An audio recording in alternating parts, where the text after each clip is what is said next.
Hi everybody! Welcome to this remote edition of Central Avenue Chefs. Normally we have these cooking classes once a month in the library, but because of the way things are right now, gotta do it from home. So, I hope you enjoy today's lesson. We're going to be learning to make popovers, a nice fun little baked treat that you can make with just 5 ingredients that you've probably got in the house right now. So with that said, let's get cooking. Okay, so let me start off by showing you our ingredients for today. We've got 1 cup of milk. We've got salt. We're going to need a 1/4 teaspoon of salt. 2 eggs. A cup of flour. And 3 tablespoons of butter. Now you'll see I've got them cut in 2 pieces. One is a tablespoon. The other piece is 2 tablespoons. Okay, so these are the other supplies we're going to need. I've got a mixing bowl here.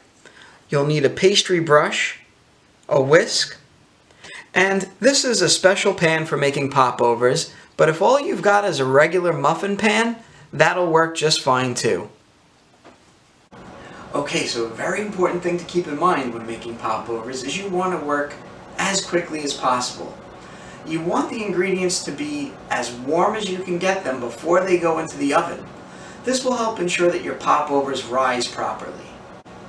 My suggestion would be to make sure you got your oven preheated to 400 degrees before you actually start to combine the ingredients. This will ensure that your ingredients are ready to go into the pan and right into the oven. Okay, so the first thing that we're going to do is beat our eggs.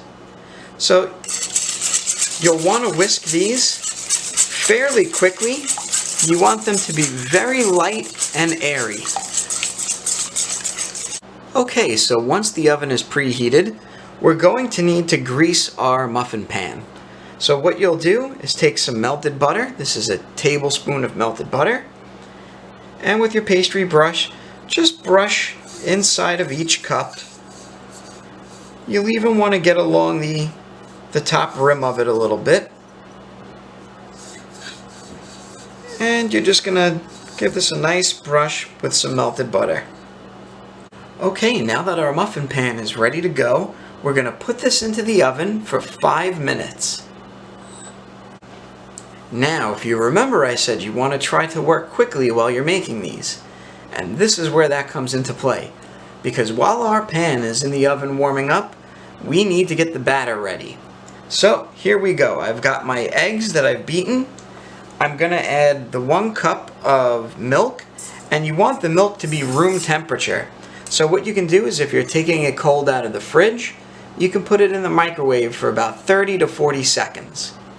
So I'll go ahead and pour in our milk. I'm going to go ahead and just mix this up a little. We're going to need 2 tablespoons of melted butter. Alright, we'll beat that in as well. We're going to need 1/4 teaspoon of salt. So that's that. And finally, a cup of flour. So you'll want to just blend this together until it has the consistency of pancake batter. Maybe a little more watery than that, but it'll be very close. You want to try to get out as many of the lumps as possible, but you don't have to try to get every single one of them out. Okay, so I took the pan out of the oven. It's had 5 minutes to preheat before we put our batter into it. You'll see that the butter has browned a little bit, but that's okay. If you start to smell smoke and anything burning though, take it out of the oven. So I'm going to go ahead and start to pour in our batter. And you'll want to divide this as evenly as possible. This recipe will make about 8 popovers with the amount of batter that you're going to have. Depending on the size of your muffin pan, you may find that you get more or less. So you're going to want to fill these a little more than halfway.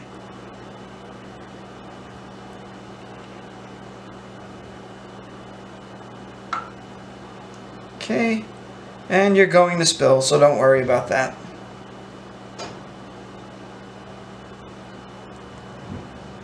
Okay, Okay, now that our cups are filled, we're going to put this into the oven for 35 minutes. Okay, so here we are 35 minutes later, and we have our finished popovers. Don't those just look delicious? They make for a perfect morning snack alongside a nice hot cup of tea.